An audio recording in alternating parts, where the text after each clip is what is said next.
Okay, so after the treatment by the aerobic bacteria in the aeration tank, this liquid part is now pumped to the next treatment, that is in the sedimentation tank, the settling tank. This complete liquid part is pumped now, and it is allowed to sediment without any disturbance. When it is sedimented completely, the solid part which is come under the bottom of the sediment tank, settling tank, it is called as activated sludge. It is called as activated sludge. This is activated sludge which is rich in the aerobic bacteria and the fungal hyphae, and the liquid part present above the activated sludge is called as secondary effluent.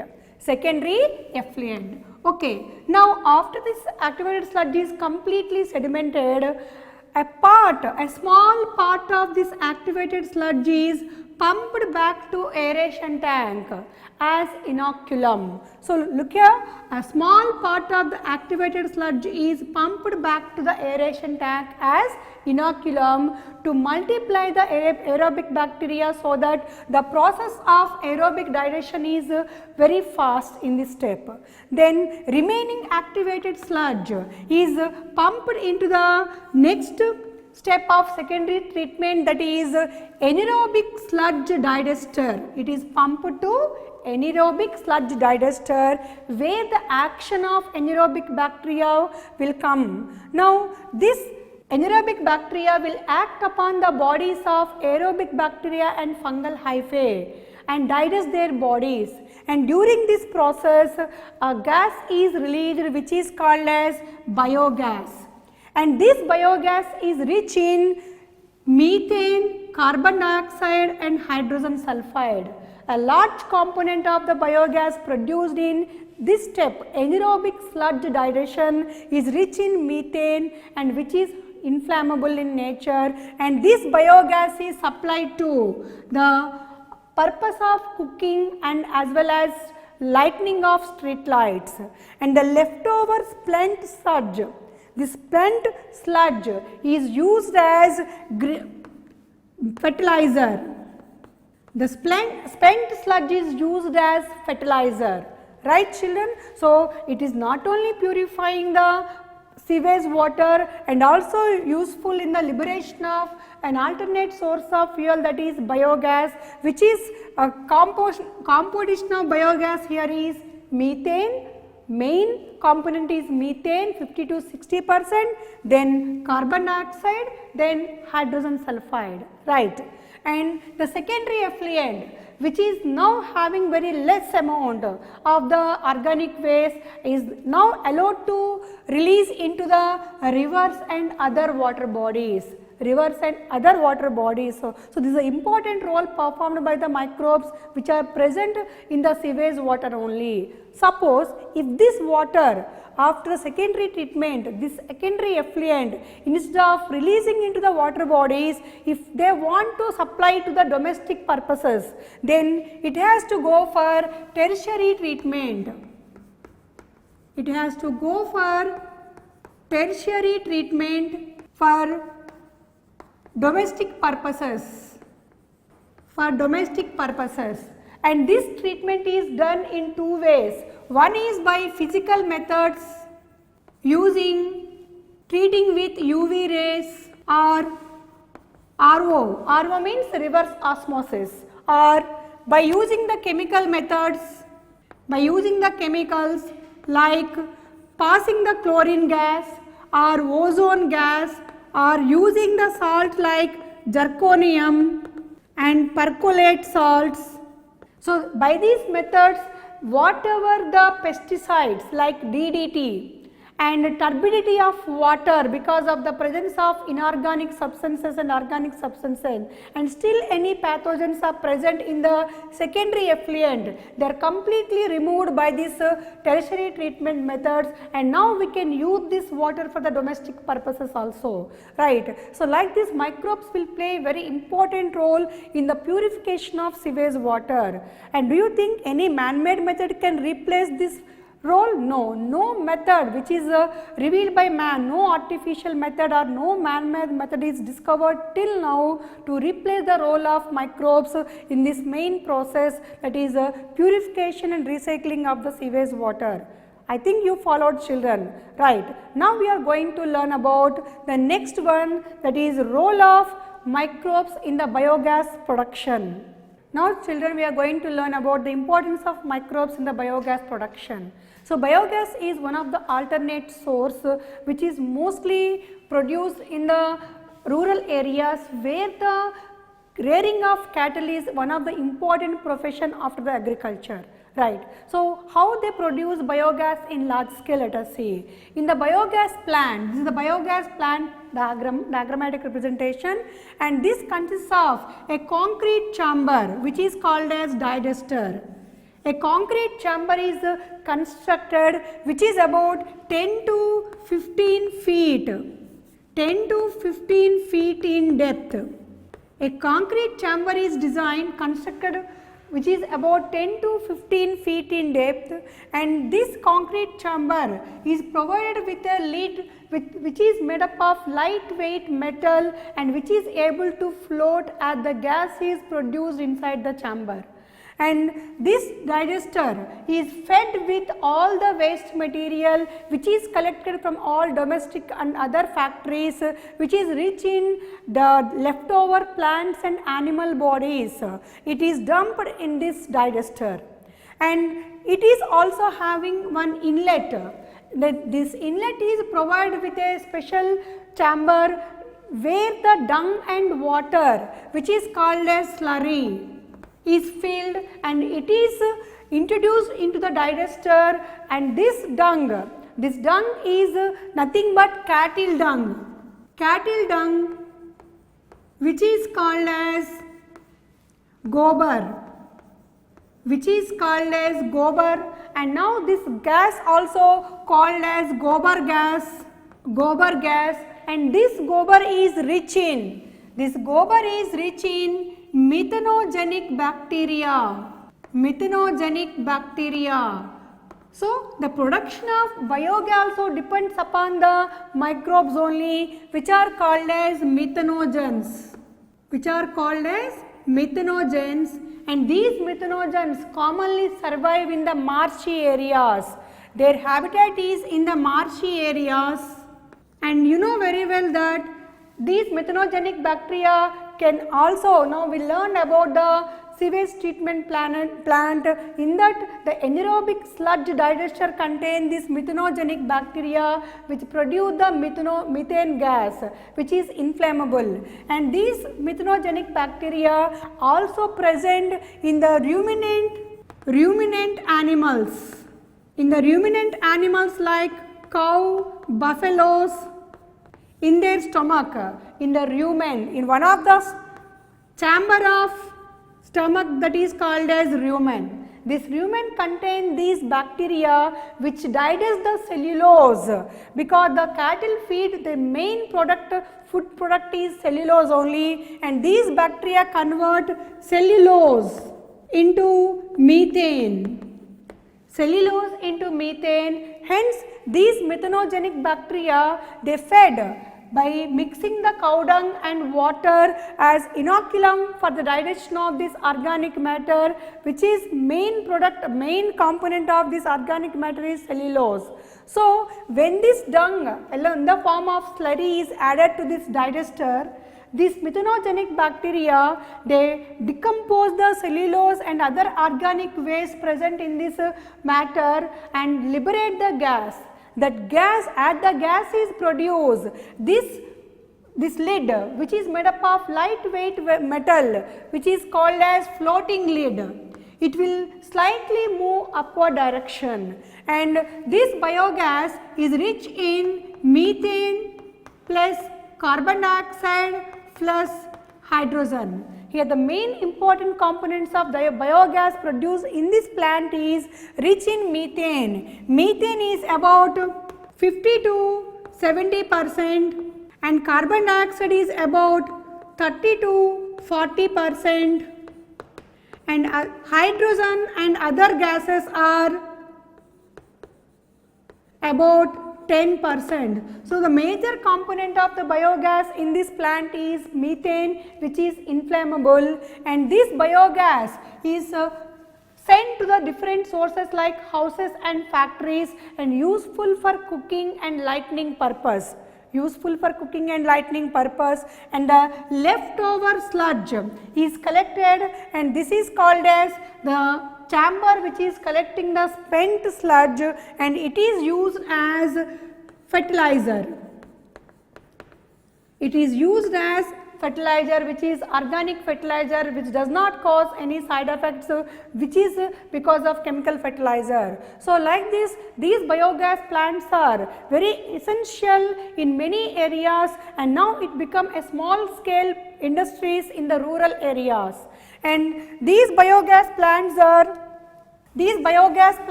designed in our country because of the efforts of two organizations.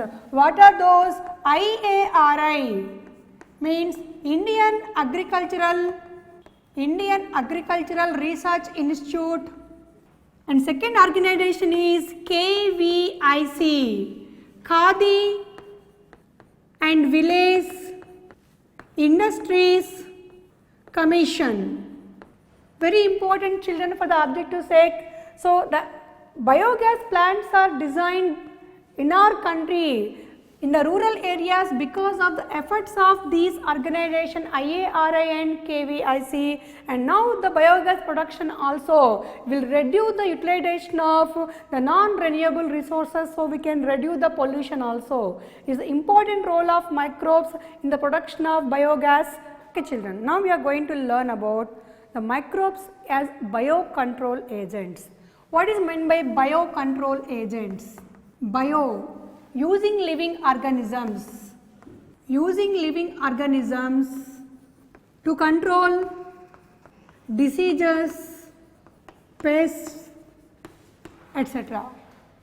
So in the ancient times, mostly during the process of Green Revolution, the scientists like MS Swaminathan and others, to enhance the production of food, they utilize many chemicals as pesticides and fertilizers, pesticides and insecticides to control the pests, and fertilizers to improve the fertility of the soil, so that the production of food is enhanced. But you know the side effects of using these chemical pesticides and chemical fertilizers, because using chemicals as pesticides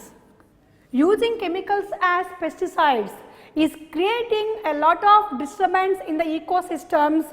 It will kill not only harmful insects but also useful insects. So they kill useful insects also along with the harmful insects. If these useful insects, especially which are helping in the pollination aspects of the plants, if they are killed, you know what are the side effects? Gradually the cost of products which are produced by the pollination will increase, and not only that, they are also creating a lot of pollution in soil, air as well as water also. So to avoid these chemicals, now the scientists and the farmers are thinking about the alternate sources, that is using the living organisms like predators and pathogens on the pests or insects which will spoil the crops to control the pests and diseases. And let us see what are the important biocontrol agents, starting from the insects and to the microorganisms. Okay, now let us see which are used as biocontrol agents that are available naturally. First, here we are going to discuss with the insects. Insects useful as biocontrol agents. For example, ladybird, a beautiful red and black colored pigmented beetle. Black colored beetle. These are naturally available beetles, insects which are used to control the pests like aphids. the pest likes aphids. Similarly, dragonflies also, they are useful to control the mosquitoes. They are useful to control the mosquitoes. So, insects only, the predators of other insects which are harmful to the crops. Why? Now we are going to learn about what are the fungi which are useful as biocontrolling agents. Fungi which are useful to control the pests. The best example of fungi to control the pest is Trichoderma polyhazarianum. Fungi as biocontrolling agents, that is Trichoderma species. Trichoderma species is the most commonly available soil fungus which lives in the soil freely around the root ecosystems of higher plants. Around root ecosystems of plants, and you know very well this Trichoderma comes under the class Deuteromystes in the kingdom fungi, and the class Deuteromystes in the kingdom fungi, which are also called as fungi imperfecti,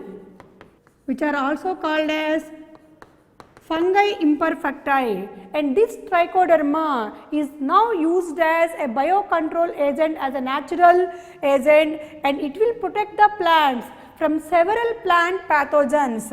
It protects the plant from several plant pathogens, right? So, along with the insects, fungi which are considered as microbes are used as biocontrol agents. Now, let us see about the bacteria. Bacteria as biocontrol agents. When you heard about bacteria as biocontrol agents, you will get the important example is Bacillus thuringiensis. Bacillus thuringiensis is one of the important biocontrol agents. It specially targets the insects which are destroying the crops. For example, bollworms in the cotton plant and corn borers, like that. It is specially target only insects. So, it is the spores of these bacteria are available in the sachets. So, these bacteria are available in the form of spores in the sachets, and these spores are mixed in water and they are sprayed onto the plants, and when the insect will come to consume the water product, it want to inject the water syrup, plant extracts.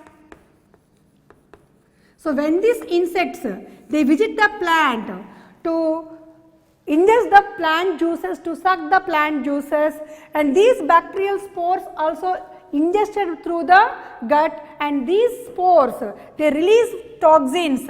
They are called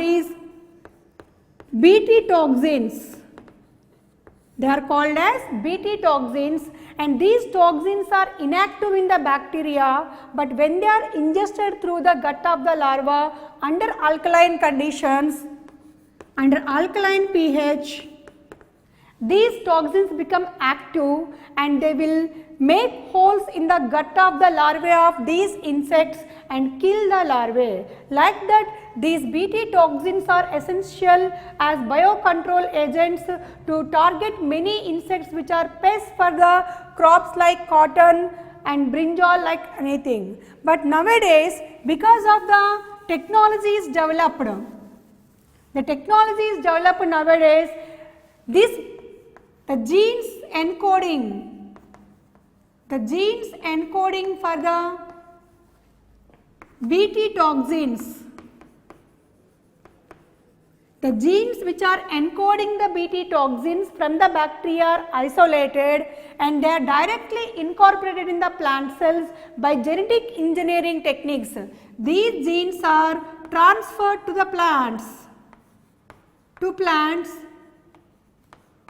by genetic engineering techniques. By genetic engineering techniques to produce many transgenic plants, to produce many transgenic varieties like BT cotton, BT brinjal, BT soybean, etc. So now the plant itself become toxic to the pests. So when any pest will come and it want to ingest the plant juices, this plant produce the toxins because of the presence of this Bt toxin coding gene, and these larvae will killed by these toxins. So like this, the bacteria will also act as biocontrolling agents to control many pests. And now we are going to learn one more important biocontrolling agent, that is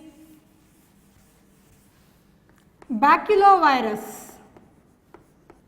Baculovirus is a nucleopolyhedrovirus. A nucleopolyhedrovirus, simply abbreviated as NPV. And this baculovirus is highly species specific. It is highly species specific and it is considered as a narrow spectrum biopesticide. Why it is called narrow spectrum biopesticide? Because it will target only one species of an insect which will come under arthropods. It target the insects and other arthropods and kill only certain species. Hence it is called as narrow spectrum biopesticide. And this type of baculovirus, they are used to control the pest, not to completely eradicate the pest in an area which is ecologically sensitive in nature, under the IPM. IPM means Integrated Pest Management Program. Integrated Pest Management. It is a program in which the specific pesticide, biopesticide is applied for the agriculture in very specific ratio to control, to limit the number of pests but not to eradicate them. Because according to organic farmer, complete eradication of the pests is very harmful to the ecosystems because it spoils the total food web of the ecosystem. So when there is a equilibrium in the ecosystems, then only more diversity in the ecosystems also. Suppose if you are going on eradicating the harmful pests, then we are not providing the food for the other predators, other insects which will depend upon these pests or insects as food. That's why according to organic farmer,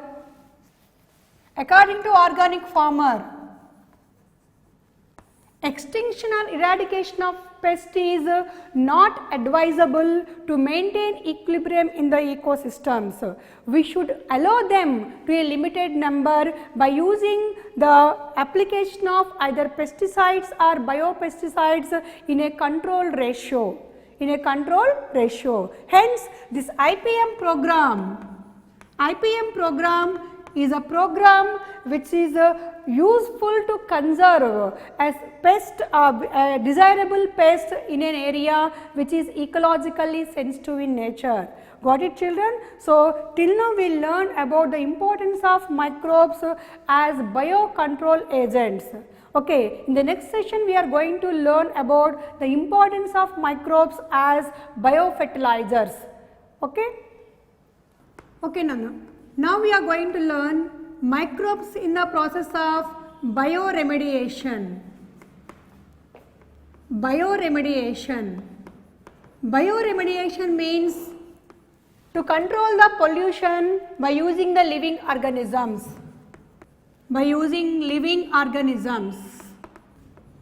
Already we learned in the sewage treatment plant The organisms which are present in the sewage water only are controlling or purifying the sewage water. In the same way, to save the major rivers like Ganga and Yamuna, Ministry of Environment and Forestry, Ministry of Environment and Forests have implemented the Ganga and Yamuna Action Plan, Ganga Action Plan and Yamuna Action Plan in the year 1985. And these major rivers, you know very well, they are completely polluted because the partially decomposed dead bodies are thrown into these rivers, and many harmful bacteria are invading these bodies and polluting the drinking water. Hence, they plan to purify these major rivers by using microbes only. For this purpose, a microbe by name Delovibrio bacteriovirus. Delovibrio bacteriovirus is utilized to control the harmful bacteria in these rivers, and this Delovibrio bacteriovirus is a bacterium which is a parasite on harmful bacteria, So like that, pollution also controlled by using microorganisms only. Here we have to learn about one important point, that is superbug. What is superbug, children? It is a genetically modified bacterium, that is Pseudomonas putida, which is genetically modified by an Indian doctor Anand Mohan Chakrabarty, for which he was given patent rights also. And this Pseudomonas putida is now used to control the oil spills. It is provided with some plasmids which can digest the complex oils into digestible products. So it is useful to control the oil spills in the oceans. So not only for the sewage treatment plant or production of biogas, even control of pollution also carried by using the different types of microorganisms.